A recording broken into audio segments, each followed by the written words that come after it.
ओम श्री गणेशाय नमः। इससे पहले आपने हमारे चैनल पर पौष मास महात्म्य का दूसरा अध्याय सुना। आज सुनिए आगे की कथा। श्री नारायण कहते हैं, नारद, इस प्रकार पुण्यक व्रत के विधान को सुनकर देवी का मन प्रसन्नता से खिल उठा।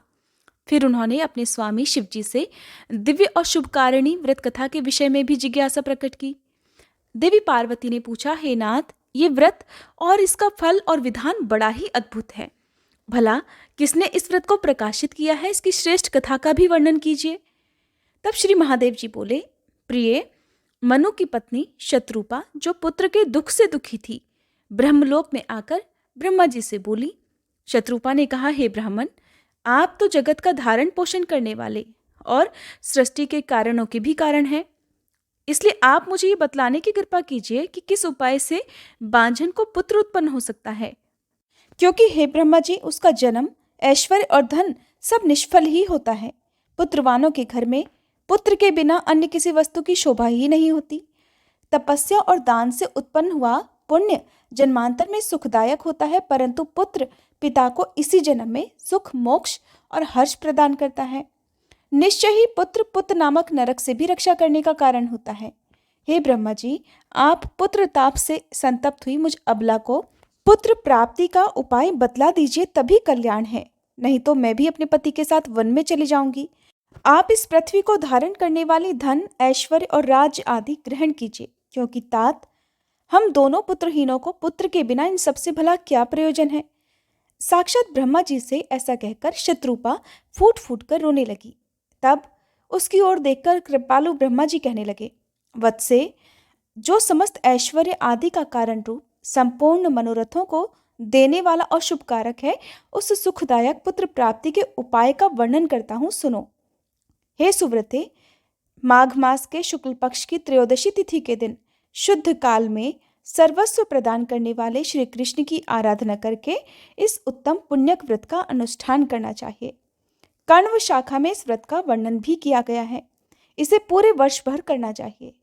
यह सारी अभीष्ट सिद्धियों को देने वाला और सभी विघ्नों का नाश करने वाला है। व्रत काल में वेदोक्त द्रव्यों का दान करना चाहिए। शुभे, तुम भी इस व्रत का पालन करके श्री कृष्ण के समान पराक्रमी पुत्र प्राप्त करो। ब्रह्मा जी के वचन सुनकर शत्रुपा ने इस उत्तम व्रत का अनुष्ठान किया, जिससे उन्हें प्रेव्रत और उत्तानपाद नामक दो मनोहर पुत्र भी प्राप्त हुए। देवहूति ने इस पुण्यप्रद और शुभ पुण्यक व्रत को करके कपिल नामक पुत्र प्राप्त किया, जो सर्वश्रेष्ठ सिद्ध और नारायण के अंश से प्रकट हुए थे।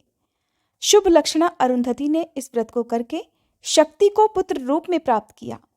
शक्ति पत्नी को इस व्रत के पालन से पराशर नामक पुत्र की प्राप्ति हुई। अदिति ने इस व्रत का अनुष्ठान करके वामन नामक पुत्र प्राप्त किया। ऐश्वर्यशालिनी शची ने इस व्रत को करके जयंत नामक पुत्र को जन्म दिया। इस व्रत के करने से उत्तानपाद की पत्नी ने ध्रुव को और कुबेर की पत्नी ने नलकूबर को पुत्र रूप में प्राप्त किया।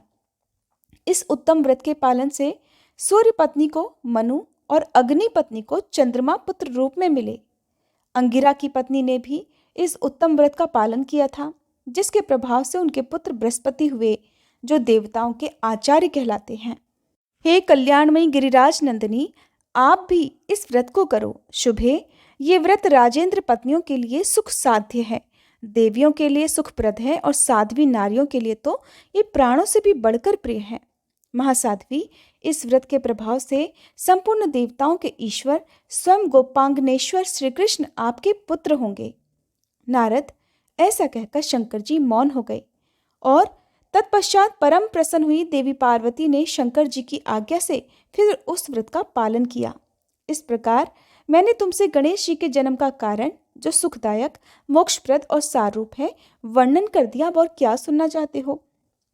तब नारद जी ने पूछा, मुनि श्रेष्ठ, पार्वती जी ने पति की आज्ञा से किस प्रकार उस शुभदायक व्रत का पालन किया था, वो मुझे बतलाइए।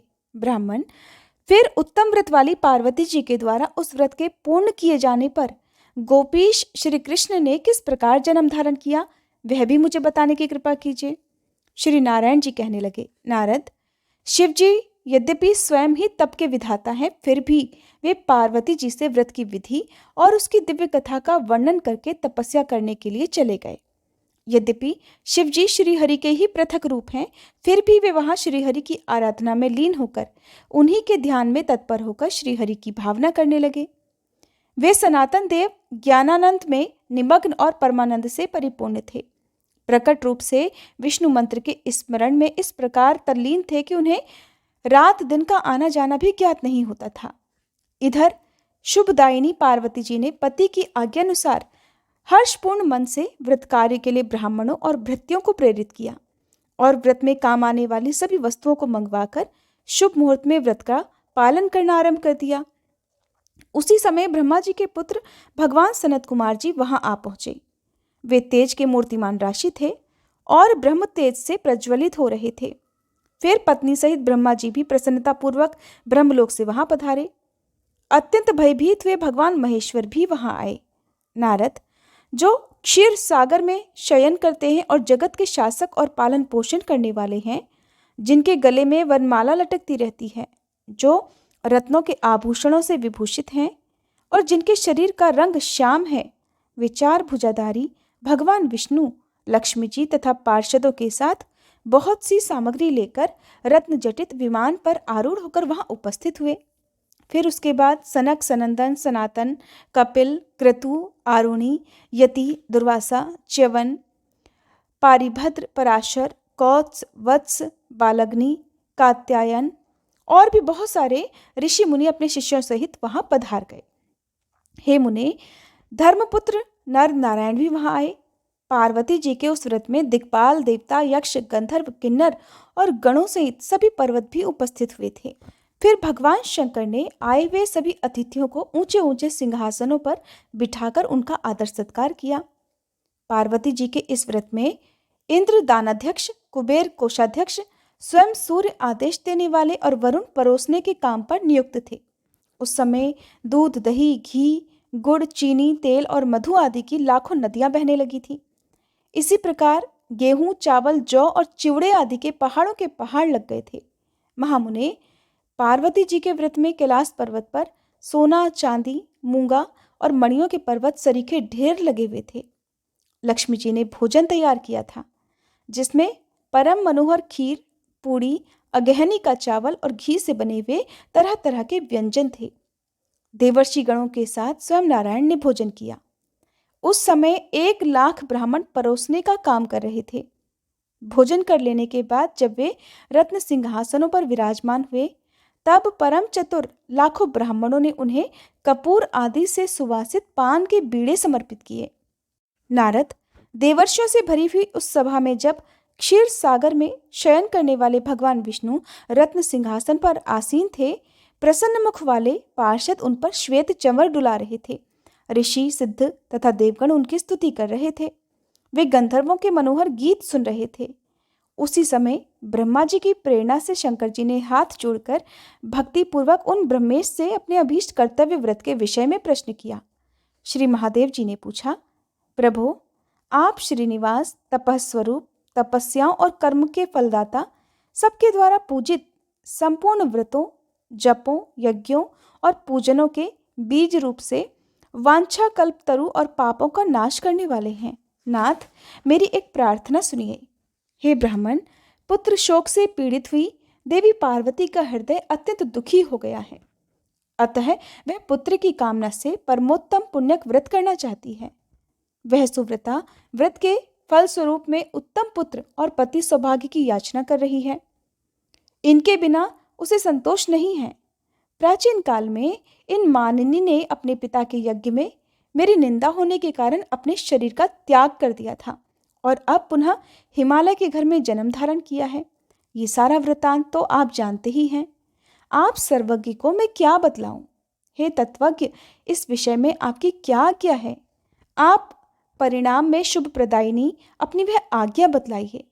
नाथ, मैंने सब कुछ निवेदन कर दिया है, अब जो कर्तव्य हो उसे भी बताने की कृपा कीजिए, क्योंकि परामर्श पूर्वक किया हुआ सारा कार्य परिणाम में सुखदायक ही होता है। श्री नारायण कहते हैं, हे नारद, उस सभा में ऐसा कहकर भगवान शंकर ने कमलापति विष्णु की स्तुति की और फिर ब्रह्मा जी के मुख की ओर देखकर वे मौन हो गए। शंकर जी का वचन सुनकर जगदीश्वर विष्णु ठठाकर हंस पड़े और हितकारक तथा नीतिपूर्ण वचन कहने लगे कि हे पार्वतीश्वर, आपकी पत्नी सती संतान प्राप्त करने के लिए जिस उत्तम पुण्यक व्रत को करना चाहती हैं, वह व्रतों का सार तत्व, सौभाग्य का बीज, सबके द्वारा असाध्य, सुखदायक, सुख का सार और मोक्षप्रद है। शंकर जी, उत्तम व्रत का आचरण करने वाली साध्वी शिवा पुण्यक नामक व्रत का अनुष्ठान अवश्य करें। इस व्रत के पालन से सहस्त्रों राजसूय यज्ञों का पुण्य प्राप्त होता है। त्रिलोचन, इस व्रत में सहस्त्रों राजसूय यज्ञों के समान धन का व्यय होता है, इसलिए यह व्रत सभी साध्वी महिलाओं द्वारा साध्य नहीं है। इस पुण्यक व्रत के प्रभाव से स्वयं गोलोकनाथ श्री कृष्ण पार्वती जी के गर्भ से उत्पन्न होकर आपके पुत्र होंगे। वे कृपा निधान स्वयं समस्त देवगणों के ईश्वर हैं, इसलिए त्रिलोकी में गणेश नाम से विख्यात होंगे, जिनके स्मरण मात्र से निश्चय ही जगत के विघ्नों का नाश हो जाता है। इस कारण उन विभु का नाम विघ्न निघ्न हो गया, क्योंकि पुण्यक व्रत में उन्हें तरह तरह के द्रव्य समर्पित किए जाते हैं, जिन्हें खाकर उनका उदर लंबा हो जाता है, इसलिए वे लंबोदर भी कहलाएंगे। शनि की दृष्टि पड़ने से सिर कट जाने पर पुनः हाथी का सिर जोड़ा जाएगा, इस कारण उन्हें गजानन कहा जाएगा। परशुराम जी के फरसे से जब इनका एक दांत टूट जाएगा, तब ये अवश्य ही एक दंत नाम वाले होंगे। वे ऐश्वर्यशाली शिशु संपूर्ण देवगणों के, हम लोगों के और जगत के परम पूज्य होंगे। मेरे वरदान से उनकी सबसे पहले पूजा होगी।